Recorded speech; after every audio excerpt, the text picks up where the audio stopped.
오늘 본문은 솔로몬이 하나님께 지혜를 받고 또 그 지혜를 이용하여 재판함으로 이스라엘 나라의 이 선과 악을 제대로 분별하고 나라를 정의롭게 세우는 그런 내용입니다.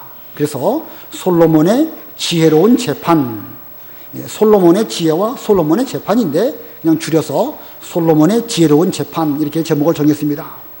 우리가 지난번 공과 공부 배웠던 것처럼 지혜의 근본은 여호와를 경외하는 것입니다. 가장 지혜로운 솔로몬이 잠언에도 전도서에도 말하기를 여호와를 경외하는 것이 지혜의 근본이다 이렇게 말했습니다.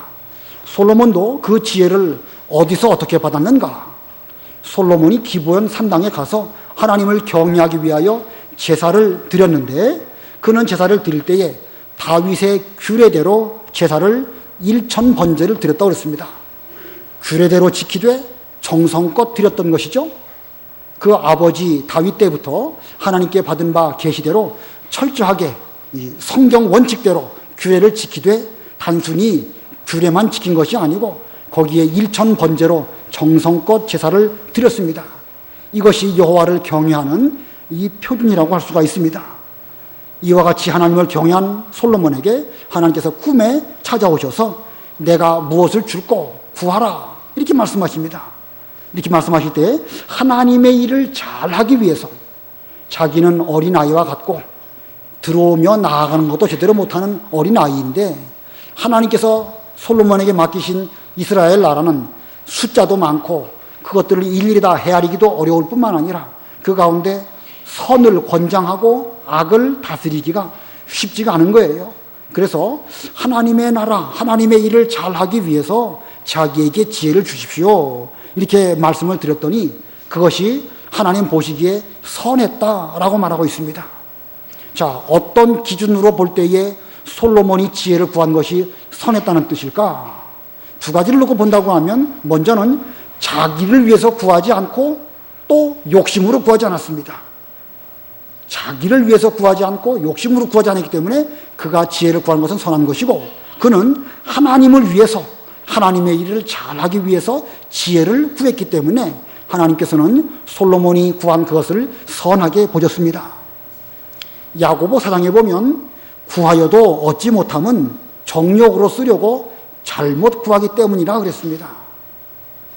우리 모두 지혜로운 사람들이 되기를 원하고 또 여러분들도 여러분의 자녀들이 지혜로운 사람이 되어서 어디 가든지 무슨 일을 만나든지 참 똑똑하게 잘 처리하기를 원하지요. 근데 우리가 그렇게 되기 위해서는 지혜를 구하기는 구하되 그냥 나를 위해서 욕심으로 그렇게 구한다고 하면 하나님은 그런 기도 응답하시지 않습니다. 우리 역시 솔로몬처럼 하나님 앞에 이 하나님을 제대로 경외하면서 나 자신을 위하지 말고 하나님을 위해서 구하는 이런 그 기도를 하면 하나님 보시기에 선한 기도가 되는 것이고 우리에게 솔로몬에 주셨던 그런 지혜를 우리에게도 주실 것입니다. 자, 이렇게 해서 솔로몬은 지혜를 얻게 되었는데 이 지혜를 사용해서 실제로 재판하는 내용이 오늘 본문의 내용입니다. 솔로몬의 지혜는 어떤 지혜이고 그는 그 지혜를 사용해서 어떻게 재판했는가? 그래서 두 대지인데 솔로몬의 지혜, 솔로몬의 재판 이 두 대지로 본문을 전하도록 하겠습니다. 자, 먼저 첫 번째 대지 솔로몬의 지혜. 솔로몬의 지혜는 한마디로 말하면 하나님께서 주신 지혜입니다. 하나님께서 주신 지혜요 또 하나님의 지혜입니다. 그의 지혜는 사람이 어떤 그 노력을 해가지고 사람으로 말미암은 지혜가 아니고 하나님으로 말미암아 주신 하나님의 지혜입니다. 예수님께서는 제자들을 이제 전도를 보내시면서 내가 너희들을 보내는 것이 양을 이리 가운데 보내는 것 같다. 너희들은 뱀같이 지혜롭고 비둘기같이 순결해라. 그렇게 말씀하셨죠? 뱀같이 지혜롭게. 뱀이 지혜롭습니까? 일반적인 동물로서의 뱀은 지혜로운 게 아니에요. 예수님이 그 말씀하실 때는 성경을 염두에 두시고 하신 말씀이지요. 하나님이 지으신 모든 만물 가운데 인간이 가장 지혜롭습니다. 그런데 사탄이 뱀에게로 들어가서 에덴 동산에 들어오므로 그 지혜로운 사람을 꼬여가지고 범죄하게 만들었습니다. 그래서 뱀같이 지혜롭다는 말 속에는 뱀이 자기의 지혜로 사람을 이겨먹은 것이 아니고 그 신의 지혜, 사탄이 하나의 일종의 신인데 신적인 지혜를 사용해서 사람을 범죄케 한 것을 볼 때에 그와 같이 제자들 너희들도 너희 지혜, 인간의 지혜로 하지 말고 하나님으로 말미암은 지혜를 가지고 복음 전하는 일을 잘 감당해라. 이런 뜻으로 뱀같이 지혜롭고 비둘기같이 순결하라. 이렇게 말씀하셨습니다. 하나님의 일을 하는 사람 입장에서는 이 양면이 필요합니다. 한편으로는 지혜, 또 다른 한편으로는 순결입니다. 이게 한쪽으로 치우치면 곤란한 거예요. 지혜로운 쪽으로 치우치면 교활할 수도 있습니다. 순결한 쪽으로 치우치면 이거 미련퉁이가 될 수도 있는 거예요. 그러므로 우리 하나님의 사람들은 뱀같이 지혜롭고 비둘기같이 순결해야 되겠는데 거기서 말하는 뱀같은 지혜는 곧 하나님의 지혜를 받아서 성령의 감동으로 말미암은 지혜로 하나님의 일을 해라. 이렇게 주께서 말씀하신 것입니다. 오늘 이 솔로몬의 지혜도 그가 비록 우리는 솔로몬의 지혜라고 말하지만 어떤 인간으로서 솔로몬의 지혜를 말하는 것이 아니고 하나님의 지혜를 가리키는 것입니다. 자, 그러면 본문에 있는 솔로몬의 지혜 곧 하나님의 지혜는 어떤 특징이 있는가? 하나님의 지혜의 특징의 첫 번째는요, 전무후무한 지혜입니다. 전무후무한 지혜. 이 12절 우리 다 같이 합독하십니다. 12절 시작. 내가 내 말대로 해줄 것이다. 이제 내가 내게 지혜롭고 총명한 마음을 줄 것이니 너 같은 자가 내 앞에도 없겠고 내 뒤에도 나오지 않을 것이다. 하나님께서 솔로몬에게 이제 내가 너에게 지혜를 줄 것인데 너희가 갖고 있는 그 지혜는 그 이전에도 없었고 전무하고 내 뒤에도 없을 것이다. 후무할 것이다. 이렇게 말씀하셨습니다.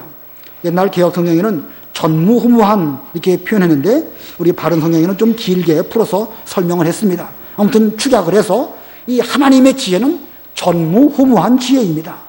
자, 이 솔로몬이 받은 지혜는 하나님께로부터 받은 지혜입니다. 그러므로 하나님의 지혜와 비교할 수 있는 지혜는 세상 그 어디에도 없기 때문에 전에도 없고 후에도 없는 것입니다.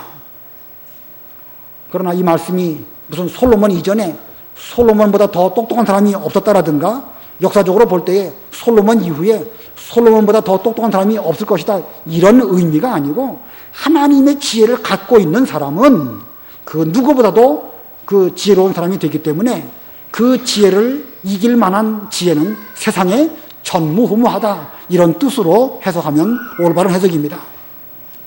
그 요셉이 애굽으로 내려가 가지고 이제 왕의 꿈을 해석하면서 앞으로 7년 동안 풍년이 있고 또 7년 동안 흉년이 있을 것을 말하였습니다. 그러면서 어떻게 흉년과 풍년을 잘 보낼 것을 이 왕에게 말해 줄 때에 왕이 딱 들어보니까 이 요셉같이 지혜로운 사람이 없거든요. 과연 하나님의 지혜에 충만한 사람이 너 외에 누가 있겠느냐?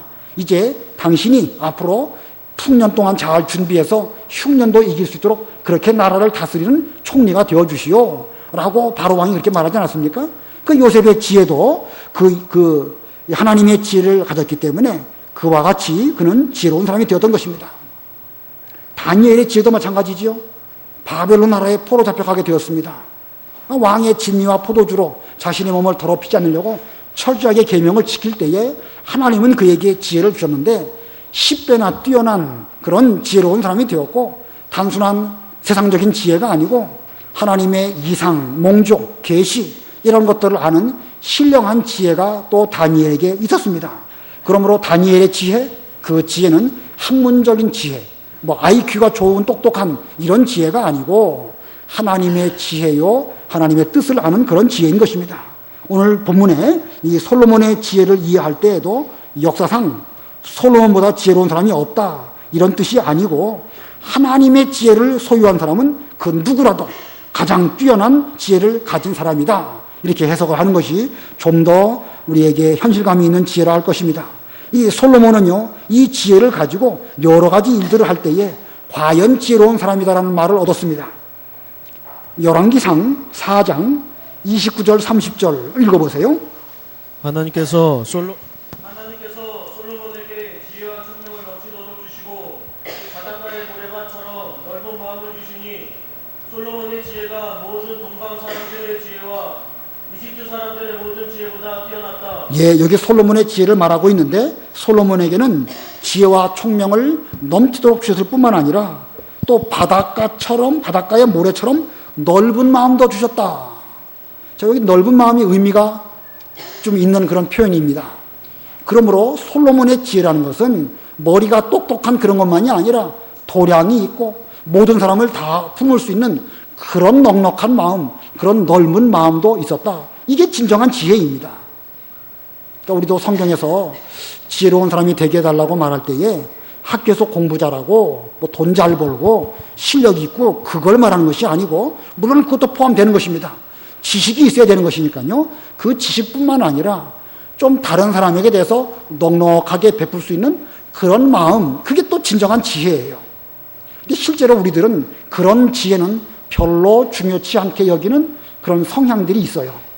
공부 잘하는 것만 똑똑한 것이고, 사람이 훌륭하고 인품이 있고 다른 사람의 마음을 잘 헤아려서 편안하게 해주고, 이런 면에 대해서는 우리가 별로 소홀히 여기는 그런 것이 있는데, 이건 올바른 것이 아닙니다. 솔로몬에게는 바닷가에 모래처럼 넓은 그런 마음을 주셨다. 여러분도 그런 마음을 소유하신다고 하면 솔로몬과 같은 지혜를 얻은 사람입니다. 혹시 사람들이 여러분에게 어떤 잘못한다든가 나를 피곤하게 한다든가 그럴 때에도 넓은 마음을 가지고 그 사람을 잘 품으면 점점 그 사람의 인격이 돋보이게 되는 것이고, 그로 말미암아 하나님이 영광 받으시고 여러분도 덩달아서 존귀한 자리로 올라가게 될 것입니다. 이것이 진정한 지혜인 줄을 알고, 우리는 인품적으로도 물론 머리 좋은 것도 마찬가지고 이런 면에 이 전무후무한 그런 하나님의 지혜를 소유하시는 우리 모두가 되어야 되겠습니다. 그 다음에 두 번째, 이 하나님의 지혜의 특징의 두 번째입니다. 우리가 지금 솔로몬의 지혜를 말하고 있는데, 솔로몬의 지혜는 하나님의 지혜요. 하나님의 지혜의 특징의 첫 번째는 전무후무한 지혜고, 두 번째는 다른 것도 덤으로 주시는 것입니다. 다른 것도 덤으로 주시는 그런 지혜입니다. 본문 13절 다 같이 합독하십니다. 시작. 내가 내 말대로 해줄 것이다. 잘못했습니다. 13절 시작. 그리고 또한 내가 구하지 않은 것 곧 부귀와 명예도 내게 줄 것이니 내가 사는 날 동안 왕 가운데 너와 같은 자가 없을 것이다. 하나님께서는 솔로몬에게 그가 구하지 아니한 부귀와 명예도 주실 것이라고 말씀하셨습니다. 자, 이 말씀은 솔로몬이 구하지 아니한 부귀와 영화도 덤으로 보너스로 주겠다, 그런 뜻입니다. 자, 그런 뜻이기도 하지만 또 다른 면으로 보면 하나님의 지혜 안에는 부귀, 영화, 그 외에 존귀한 것, 모든 것들이 다 그 안에 다 들어있는 것입니다. 자, 그러므로 우리가 하나님의 지혜만 소유한다고 하면 세상에 필요한 모든 것들도 다 그 안에 있는 줄을 알고, 우리는 오직 이 지혜를 구하는 이런 우리가 되어야 되겠습니다. 그 마태복음 6장 34절을 보면 너희는 먼저 하나님의 나라와 하나님의 의를 찾으라. 그리하면 이 모든 것을 너희에게 더해 주실 것이다. 이렇게 말씀하십니다. 그 6장 그 앞부분을 보면 공중에 나는 새 먹을 것을 주시고 들에 있는 백합화 하나님이 입혀주신다. 그러나 너희들에게는 그 하나님이, 공중의 새와 들의 백합화를 입혀주시는 그 하나님이 너희 아버지가 아니냐. 그러므로 너희들은 무엇을 먹을까 무엇을 마실까 그런 거 구하지 말고 먼저 하나님의 나라와 하나님의 의를 구하라. 그러면 하나님께서 먹을 것 입을 것을 다 너희에게 더하여 주실 것이다 라고 말씀하셨습니다. 그러면 하나님의 나라와 하나님의 의를 구하는 것, 그게 뭘까? 그게 무슨 뭔가 특별한 것일까? 그게 아닙니다. 여기 솔로몬의 경우를 예를 들면, 솔로몬이 자기가 이제 왕이 되어서 어려운 직책을 맡았는데 그 직책을 수행할 때에 하나님을 위해서, 이스라엘 백성들을 위해서 잘하기 위해서 내가 어떻게 해야 될까 생각하는 가운데 그는 지혜를 구했던 거 아니겠습니까? 그러므로 솔로몬이 지혜를 구한 것은 곧 하나님의 나라가 잘 되는 것을 구한 것이고 하나님의 의를 세우기 위한 그런 지혜를 구한 것입니다. 그렇기 때문에 하나님께서는 이 솔로몬이 구한 것을 선하게 보시고 그가 구하지 아니한 부귀와 명예도 더하여 주신 것이고, 예수님께서는 마태복음 6장에서 하나님의 나라와 하나님의 의를 구하면 네가 구하지 아니한 그 모든 것까지도 다 넘치도록 주신다, 이렇게 말씀하신 것입니다. 그러므로 우리는 명예, 부귀 이런 거 구하지 말고, 물론 그것도 구할 수 있어요. 그러나 우선적으로 하나님의 나라와 하나님의 의, 지혜를 구하면 하나님은 우리에게 필요한 또 명예와 부귀와 모든 것들도 우리에게 넘치도록 주시는 것입니다. 이 순서가 거꾸로 되면 안 되는 것입니다. 거꾸로 부귀도 구하고 명예도 구하고 자기 이름 존귀하게 되는 거 구하고, 그러면서 지혜는 그 뒤에 구한다? 그러면 그건 순서가 거꾸로 되기 때문에 아무것도 얻을 수 없습니다. 그러나 먼저 하나님의 나라와 하나님의 의, 솔로몬이 하나님의 나라를 잘 되도록 하기 위한 지혜를 구할 때에 하나님이 다른 것까지도 덤으로 주시는 것입니다. 왜 옛날 이야기에 보면은 나무꾼이 산에 가서 나무를 하다가 도끼가 웅덩이에 빠졌는데 산신녀 할아버지가 와가지고 이 금도끼가 네 거냐 은도끼가 네 거냐 들어보셨죠? 그때에 이 나무꾼이 진실하게 그 쇠도끼가 제 겁니다라고 말했기 때문에 모든 것을 다 얻는 그런 은혜를 입은 거 아니겠습니까? 그 이야기가 말하는 교훈처럼 우리도 부귀나 명예를 구한다고 하면 아무것도 못 얻지만 우리는 오직 하나님의 나라와 하나님의 의를 구하면 그 외에 필요한 모든 것들도 덤으로 주시는 하나님이시니까 우리도 욕심을 버리고 하나님의 지혜만을 구하고 하나님의 일이 잘 되는 것만을 구함으로 말미암아 다른 여러 가지 복들도 더불어 받는, 그게 목적은 아니지만 그런 것들도 주시면 받고 안 주시면 그것도 감사하는 그런 우리가 되어야 되겠습니다. 그 다음에 세 번째, 하나님의 지혜의 세 번째 특징은요, 규례와 명령을 지켜야 되는 것입니다. 하나님께서 우리에게 지혜를 주셨을 때 그 지혜를 잘 간직하고 보존하기 위해서는 하나님의 규례, 하나님의 명령을 지켜야 된다는 것입니다. 본문 14절 다 같이 합독하십니다. 14절 시작. 만일 내가 내 길로 행하여 내 아버지 다윗이 행한 것 같이 내 규례와 명령을 지키면 내가 너로 장수하게 할 것이다. 자, 이 솔로몬의 아비 다윗은 하나님의 규례와 명령을 잘 지켰기 때문에 그 역시 지혜로운 사람이 되었고 하나님께 영광 돌리는 그런 사람이 되었습니다. 그와 같이 하나님께서 너에게도 이제 지혜를 주는데 그 지혜를 사용해서 그 내 아비가 걸어간 것처럼 하나님의 규례와 명령을 잘 지켜라 라고 말씀하십니다. 하나님께 지혜를 입고 은혜를 입었는데 그 은혜와 그 지혜를 잘 보존하기 위해서는 끝까지 하나님의 규례와 명령을 지켜야 올바른 것입니다. 도중에 규례와 명령을 지키지 않는다고 하면 주신 은혜, 주신 지혜 다 빼앗길 수밖에 없는 것입니다. 또 거꾸로 말한다고 하면, 또 반대로 또 말한다고 하면 하나님의 지혜라는 게 뭘까? 하나님의 지혜는 뭔가 특별한 우리가 얻기 어려운 보물과 같은 그런 것이 아니고 하나님의 규례와 명령을 지키는 그 자체가 우리에게 지혜가 되는 것입니다.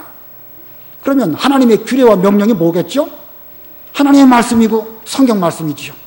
우리가 이 성경 말씀을 지킨다고 하면 그 철저하게 말씀을 지키려고 노력할 때에 거기가 지혜를 얻는 것이고 지혜로운 길로 나아가는 거예요.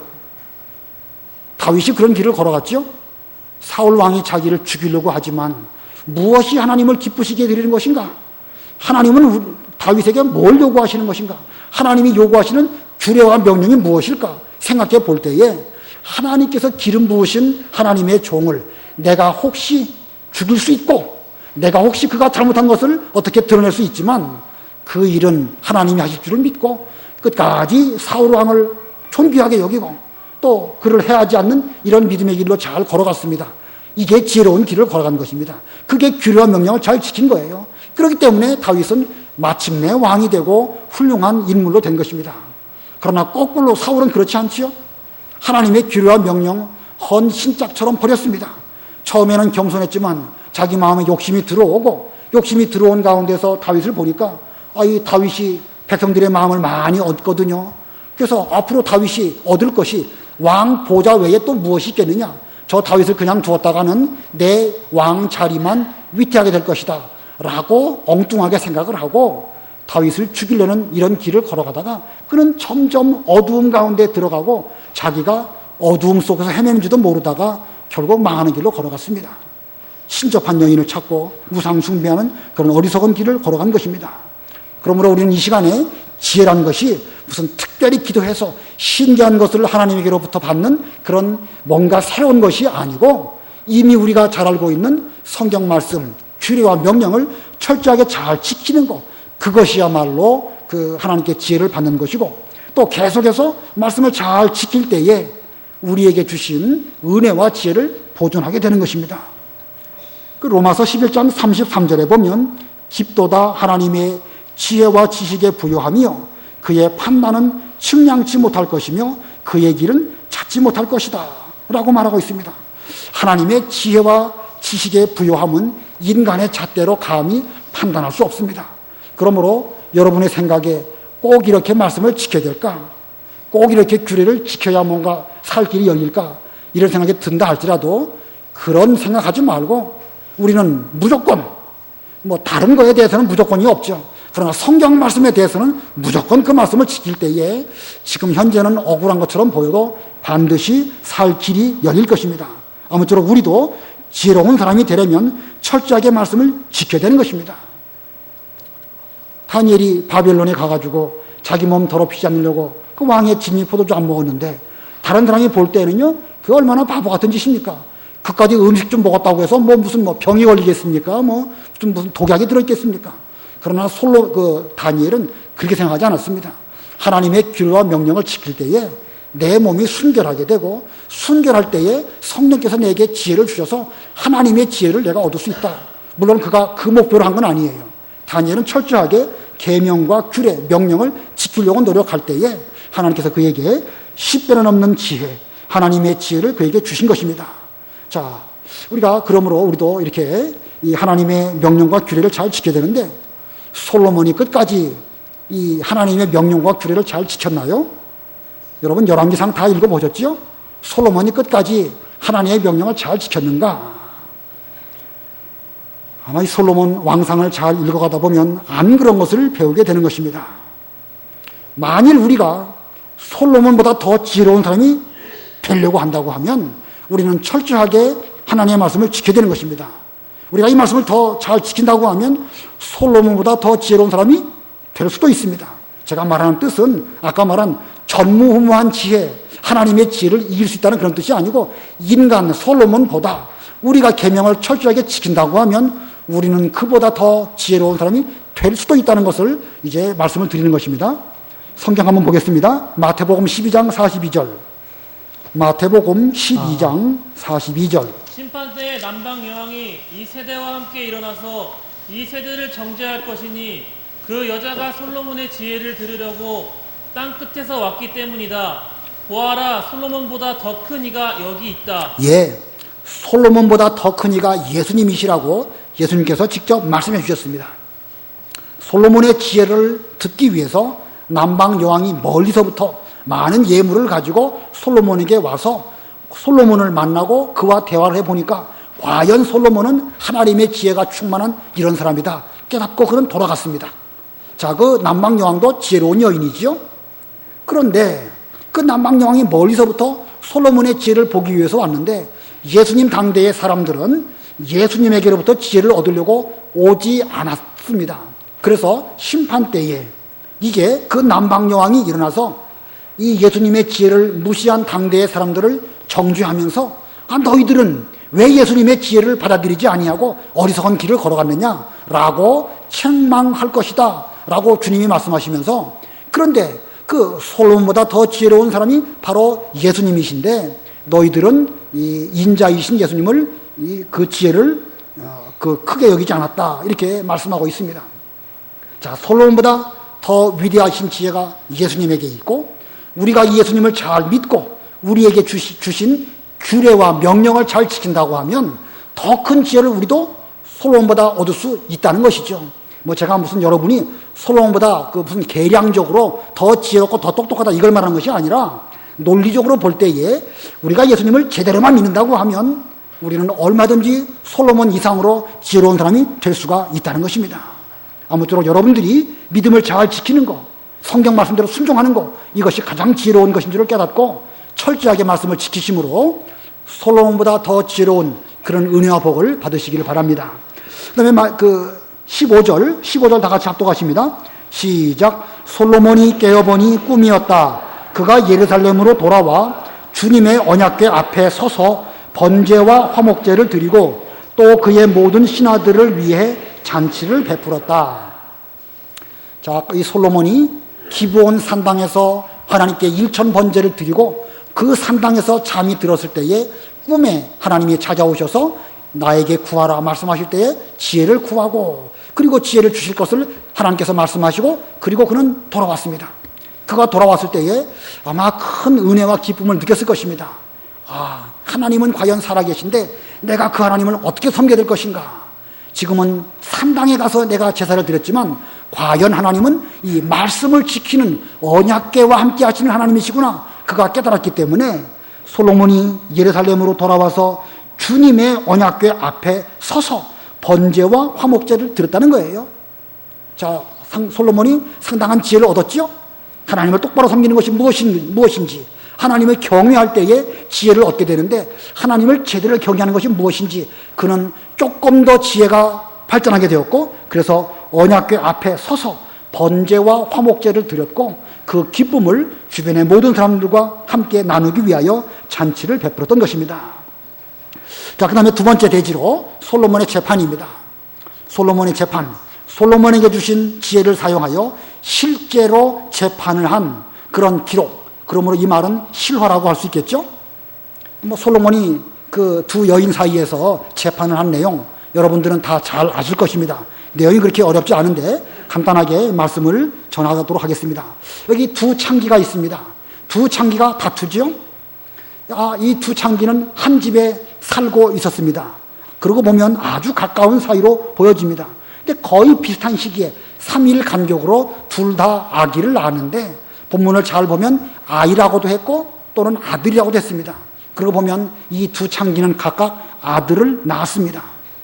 그런데 한 여인이 잠을 자다가 자기 아이를 깔아뭉개서 죽여버렸어요. 근데 의외로 실제로 그런 일들이 지금도 많이 있던 모양이에요. 얼마 전 뉴스를 보니까 그 어린 갓난아기들이 죽는 경우 대부분이 부모가 자다가 그 아기를 이렇게 덮침으로 인해 가지고 질식해서 죽는 경우가 허다하다는 거예요. 그래서 신문에 보니까 아기들을 재울 때 갓난아기일 경우에는 반드시 따로 재워라, 이런 그 신문을 제가 얼마 전 한 주 전쯤에 본 적이 있는데 실제로 그런 일들이 솔로몬 때에 일어나게 되었습니다. 자, 이 두 여인이 이렇게 아기를 갖고 있다가 한 여인이 그 자기 아기를 죽이니까 살짝 일어나서 그 아기를, 죽은 아기는 저쪽 여인에게 갖다 눕히고 살아있는 아기는 자기에게 데려다가 젖을 먹이면서 서로 살아있는 아기가 내 아기다 라고 다투는 일이 일어나게 되었습니다. 자, 본문 22절 봅니다. 22절. 그러자 다른 여자가 말하기를 아니다, 살아있는 아기가 내 아들이고 죽은 아기가 내 아들이다 하니 먼저 말한 여자가 아니다, 죽은 아기가 내 아들이고 살아있는 아기가 내 아들이다 하고 말하였다. 이같이 그들이 왕 앞에서 말다툼하였다. 이 보면 인간의 부패성이 그대로 드러나고 있죠. 여자가 자기가 낳은 아기가 어떤 아기인지 보면 모를 리가 없어요. 남의 아기 같다가 내 아기다, 몰라서 그런 것이 아니라 뻔한 양심을 속이고 인간의 부패성을 가지고 서로 이렇게 이 아기가, 살아있는 아기가 내 아기다 라고 말하고 있습니다. 아마 그들은요, 같은 집에서 살고 서로 비슷한 처지였기 때문에 서로 비교하였고, 비교하는 가운데서 욕심이 생겼고, 욕심이 생기니까 이런 어려운 이 상황까지 가게 된 것입니다. 사람이 욕심이 들어오고 비교하면은요, 양심이 무뎌지게 되는 것이고, 양심이 무뎌지게 되면 어두움 속을 가게 되는 것이고, 어둠 속을 가면서도 다른 사람은 나를 모르겠거니 라고 생각하면서, 여기 왕 앞에서도 그들이 다퉜다고 그랬죠? 왕이 이거 어떻게 이 일을 제대로 판단할 수 있을까? 내가 끝까지 우기면 왕도 모를 것이다 라고 생각하고 어리석은 가운데 이런 말을 한 것입니다. 자, 그런데 이제 이 일에 대해서 솔로몬이 지혜로운 재판을 합니다. 두 창기가 서로 사나들이 자기 아기라고 우기니까 솔로몬은 칼을 가져다가 살아있는 아기, 다 각각 내 아기라고 말하는 그 아기를 둘로 나누어서 반쪽은 이쪽에게 주고 반쪽은 저쪽에게 주어라, 이렇게 판정을 내립니다. 자, 그렇게 해서 어떻게 되는가? 본문 26절 다 같이 합독하십니다. 시작. 그러자 살아있는 아이의 어머니가 자기 아들에 대한 마음이 불붙는 것 같아서 왕에게 외쳐 말하기를, 내 주여, 저 여자에게 살아있는 아이를 주시고 부디 아이를 죽이지 마십시오 하였으나 다른 여자는 그 아기가 내 것도 되지 않고 내 것도 되지 않도록 나누어라 하고 말하였다. 자, 한 여자는 그 아기를 진심으로 사랑해서 죽이지 말고 차라리 그 아기를 저 여인에게 다 주십시오 이렇게 말하지만, 또 다른 여인은 서로 내 것이라고 우기니까 이제 그 아기가 내 것도 되지 말고 당신 것도 되지 않고 차라리 죽여가지고 공평하게 됩시다. 이렇게 말합니다. 공평하긴 공평하지요. 그죠? 그게 공평한 것처럼 보지만 이게 겉으로는 의로운 척 말하지만 스스로 양심을 속이면서 하나님의 지혜를 속이는 어리석은 길을 걸어가는 것입니다. 그러므로 솔로몬 왕은 이 아기를 진정으로 사랑하는 이 여인이야말로 이 아기의 친어머니이니까 그 산 아기를 이 여인에게 주어라 이렇게 명판결을 내리게 됩니다. 자, 우리는 이 솔로몬의 재판의 사건을 통해서 어떤 지혜를 얻을 수 있는가? 그 아기에게 대해서 사랑하는 것과 사랑하지 않는 것은 이런 큰 차이가 있음을 알 수가 있습니다.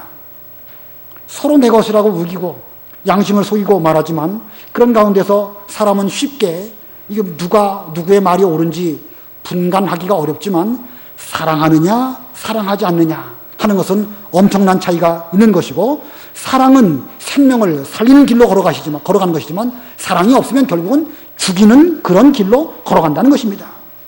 큰 차이가 있는 거예요. 하나님의 지혜 앞에 사랑하느냐 사랑하지 않느냐 이것은 반드시 낱낱이 드러나게 될 것입니다. 우리는 이 사건을 통해서 단순히 이 어리석은 여인이 그 아기를 자기 아이라고 우기다가 결국은 이렇게 자기 죄가 다 드러났다 이렇게 생각하고 지나갈 것이 아니고 우리도 이 시대에 진심으로 사랑함으로 모든 일들을 할 때에 그 사람이 진정 지혜로운 사람이 되는 것이고 그 사람이 생명을 살리게 되는 것이고 그렇게 생명을 살려나가는 그런 사람의 그 노력은 하나님의 지혜 앞에서 반드시 나타나게 된다는 사실을 기억하면서 여러분들도 살리는 사랑하는 이런 길을 걸어가시기를 바랍니다. 특별히 교회 일을 하다 보면은요 우리가 다 저나 여러분이나 부패성을 갖고 있는 그런 사람이지요. 여러분과 저 사이에도 서로에도 불편한 관계가 있을 수 있습니다. 그러나 그런 것은 누구에게 다 있지만 가장 중요한 근원이 무엇이냐? 진심으로 사랑하는 마음으로 하느냐 그렇지 않은 마음으로 하느냐 거기에 의해 가지고 큰 차이가 있다는 것입니다. A라는 사람과 B라는 사람이 어떤 문제로 다툰다는 거예요. 한번 생각해 보세요. 가정적으로 다투는데 한 사람은 그래도 하나님을 사랑하는 마음으로 접근하고 또 다른 사람은 사랑하는 마음은 없고 자기 주장만 옳다고 이렇게 한다고 해보셔요. 둘이 끝없이 다툰다고 할 때에 사랑하는 사람은요 내가 다퉈봐야 교회에 무슨 유익이 되고 하나님의 일에 무슨 유익이 되겠는가. 아마 이 사랑하는 사람은요 차라리 내가 손해를 볼지언정 상대방에게 짓고 말 것입니다. 그러나 욕심으로 하고 자기가 옳다는 것만 주장하는 사람은 교회가 쪼개지든지 말든지 교회가 분란이 있든지 말든지 갈 때까지 가는 거예요. 갈 때까지 가는 사람이 더 힘이 있고 이기는 것처럼 보이지만 그러나 때가 되면 하나님의 지혜로 그 갈 때까지 가려고 하는 그 사람은 다 드러내서 결국 부끄러움을 당하게 될 것입니다. 제가 지금 여러분에게 뭘 말씀드리는지 이해가 되시죠? 제가 일일이 이런 거 설명 안 들어도 훨씬 여러분들은 지혜로우셔서 제 말이 뭔지 아실 수 있을 것입니다. 교회마다 다투는 일이 수없이 많은데 그럴 수 있다고 치자고요. 인간 사회니까. 그런데 사랑하는 마음으로 살리는 마음으로 그렇게 접근하는 사람은 좀 억울한 일을 만나도 하나님께서 다 나의 억울한 것을 알아주실 것이다 라고 생각하고 상대방에게 양보할 것입니다. 어떻게 보면 그 사람은 무능하게 보일 수도 있죠. 그러나 그것이 교회를 살리는 것입니다. 갈 때까지 간다. 그건 교회를 무너뜨리는 것이고 하나님의 의를 무너뜨리는 그런 죄를 짓는 것입니다.